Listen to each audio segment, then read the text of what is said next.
The dog wouldn't stop staring at the baby's chest. He had been doing it for 90 minutes. Brennan Yoshikuni was a respiratory therapist at the Regional Children's Hospital. He had spent 12 years listening to the breath sounds of sick babies. He could tell you the difference between a wheeze and a stridor with his eyes closed. He had taught new graduates how to read the small movements of an infant's rib cage. Their dog, Astor, was a 5-year-old white shepherd, gentle, the kind of dog who let toddlers crawl on him without flinching. Their daughter, Lior, was 11 weeks old. She had a cold. Mild, snotty nose, low-grade fever, slightly cranky for 2 days. The pediatrician had said cold, and the parents had said cold, and the cold was running its course. Astor walked into the nursery at 6:42 p.m. on a Wednesday and lay down at the foot of the bassinet. That was unusual. He didn't usually go in there. By 6:55, he was sitting up. By 7:10, he was standing on his hind legs at the bassinet rail, head extended over the edge, eyes locked on Lior's chest. Brennan tried to call him out.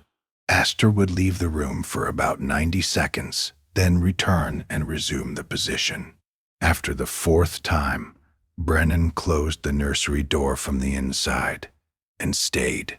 He's never been weird around her. He's being weird. His wife, Corrales, said from the doorway, he's fixating. That's not the same thing.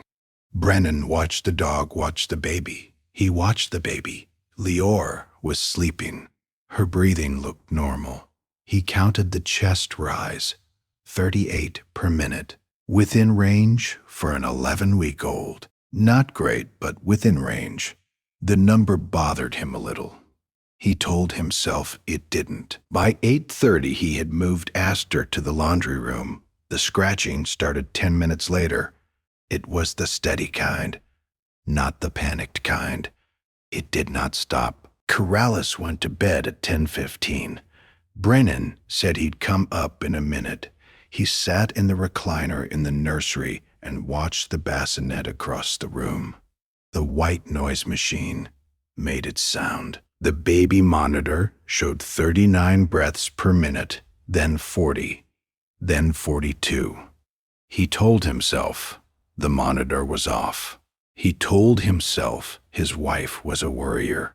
He told himself that the dog scratching at the laundry room door was not a piece of evidence. He told himself a lot of things that he would think about later. At 11:47, he leaned over the bassinet. Lior's chest was retracting, not normal breathing. The small space between her collarbone and her sternum was sucking inward with each inhale. Subcostal retractions on the lower ribs, nasal flaring. The respiratory rate the monitor was now showing was 56 per minute. He had been looking at the wrong thing for 5 hours. He had been watching numbers. The dog had been watching the small space below his daughter's throat. If you stay for stories about what animals notice before we do, you're in the right place.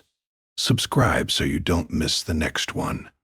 The pediatric ED triage nurse took one look at Lior and pressed a button.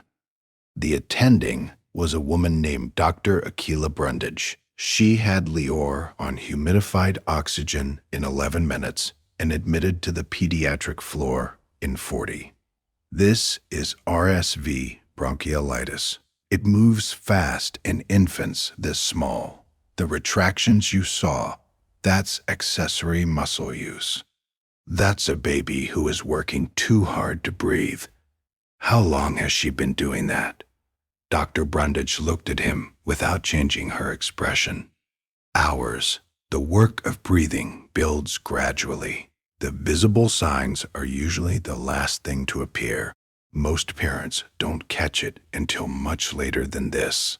My dog caught it. Then he did you a favor most parents don't get. Has your animal ever done something you couldn't explain? until it was the only thing that did? Tell us in the comments. These stories deserve to be heard. Lior spent 4 days on the pediatric floor. She came home on a Sunday afternoon, off oxygen, breathing at a normal rate, the snotty nose still in its slow retreat. Brennan carried her in from the car. He walked to the laundry room and opened the door. Astor had not made noise in 2 days. The hospital nurse had told Carolus to put him there. He came out without drama. He walked to Brennan and looked up at the baby for a long second, then walked past him to the nursery. Every guardian deserves to be recognized, even the ones nobody trained for the job they ended up doing. If stories like this matter to you, subscribe so you never miss the next one. Brennan sat in the recliner that night with Lior on his chest. Astor lay on the rug beside the bassinet, his white flank pressed against the wood, his eyes open and steady on the rise and fall of the baby's small back. Brennan watched the dog watch the baby breathe. He fell asleep counting 40 per minute, then 38, then 35. The dog stayed awake. Tomorrow, there's another one, about a cat who refused to leave a woman's chest until the EKG made sense.